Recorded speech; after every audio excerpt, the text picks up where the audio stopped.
We worked with Dr. Bill Libby at UC Berkeley and Jim Rydelius to find some stuff that we could, some redwood material that we could bring up here.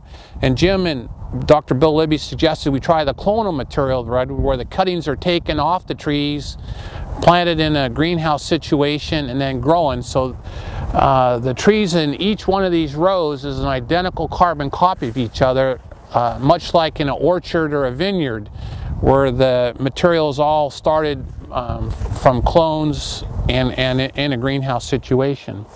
This is clone RBS004, one of the better ones for Simpson, and they've been very good at sharing their material with us. And the reason that we came to this particular site is we wanted to test the cold hardiness of redwood, the different clones. So we have clones starting in the San Francisco Bay Area, some redwood trees that historically grew in that area. Then we went clear and collected material, or the Simpson Timber Company collected material clear into southern Oregon out of Gold Beach. So we've gone into each one of those counties, and the clones are labeled accordingly out of each one of those counties. And this particular site gets a lot of cold in the winter. It's cold air drainage, and the temperatures in the fall can be a 70-degree day and maybe a 17-degree night. So we wanted to understand which one of these clones from the different sites in California and southern Oregon would do best here in the Coast Range of Oregon. This particular clone, you can see it's growing very well. It has good tree form, color's good, and we had a real hard freeze back in December. We had several days where the nighttime temperatures got down to 4 degrees, or a couple nights 8 degrees, but we had a couple of weeks of that temperature. And now here toward the end of the winter, we're going to visually see a dramatic difference by clone, what the cold temperature did to some of these trees. Again, this one did fairly well.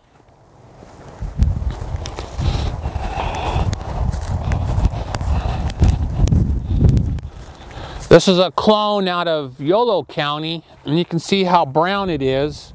If you peel back the bark, it's still green, but it's going to be interesting to follow this particular clone through the summer months to see if it lives or not. And these trees were planted about 9 years ago. And what was interesting also on this site is about every 30 feet we have a row of clones. And then 10 feet in between, we planted European beech. Bart Starker had gone to South America several years ago and saw where they took Northovegus, a species of hardwood, and interplanted in rows with the redwood, and said both the Northovegus and the redwood trees did very well, had nice tree form. So we put our heads together, and Bart suggested that we try that down here. Bart Starker did. And so he had been over to Denmark and saw the beech trees that the Europeans plant. And we got this is a Swiss beech that they did 100 years of breeding on for musical instruments.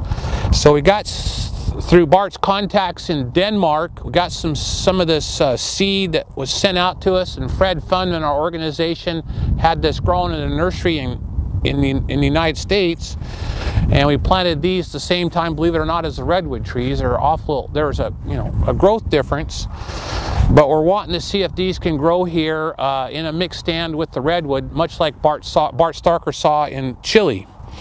The problem that we've had several out here is interesting. We've had a gopher population that is probably always here in the background levels, but it's never been a problem before. However, they discovered these beech trees, and in several situations out here, they went from beech tree to eat their root systems up. So we've had to learn how to trap gophers. We've had some professional trappers trapping this gopher population out here. We've gotten hundreds and hundreds over the last 5 years of gophers, but for the most part, the trees are getting beyond the gophers now.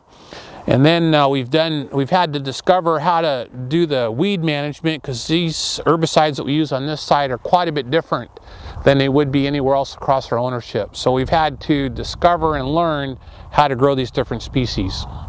It's middle of November of 2012, about 20 plus months since the last time we visited this spot. This RBS 004 we got from Simpson Timber in Arcata, California is still our better performing clone on this site. Bart Starker and I are guesstimating the lower branches here are about 15 feet in length, and probably a couple feet of growth on the lateral branches just in this year alone.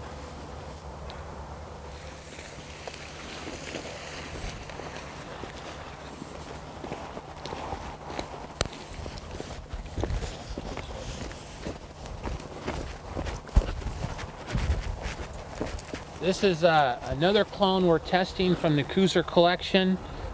We saw in the first video that this one had been frosted pretty hard. We had intentionally planted these trees on a frost pocket to look at their cold hardiness. And here we are 20 months later, and you can see this is still slow to recover and probably will never make a commercial tree. Here we are with the beech.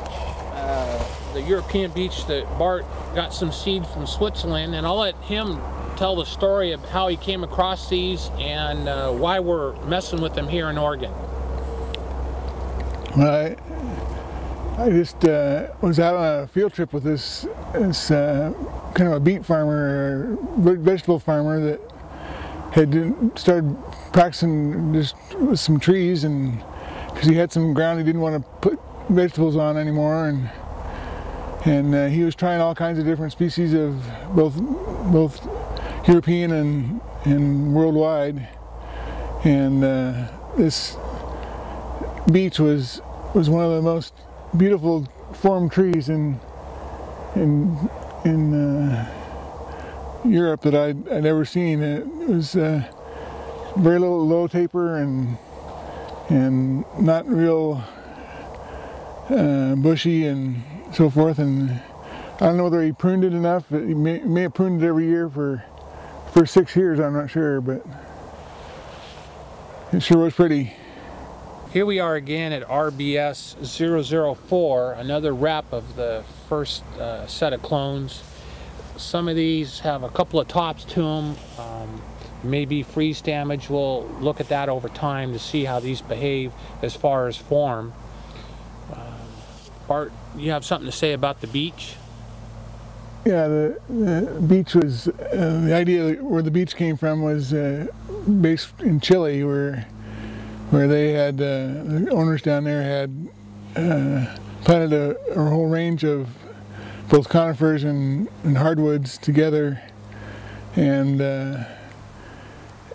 when I looked at their replications down there, the best combination seemed to be the beech and the redwood, and their form was terrific, and the limb size was not overdue, and it was really a spectacular plantation, and looked like a combination that was going to be a real winner for them.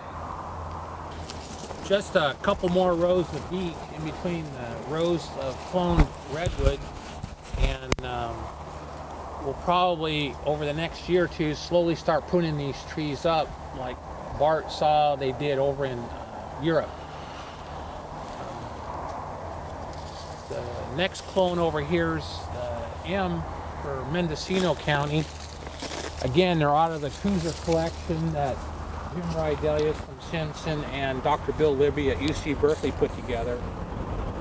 And this is M15-1, and it's not doing too bad. It has a little more taper than the previous clone, but it seems to be growing well and accepting all the cold temperatures we have on this site, particularly in the late fall, early winter months.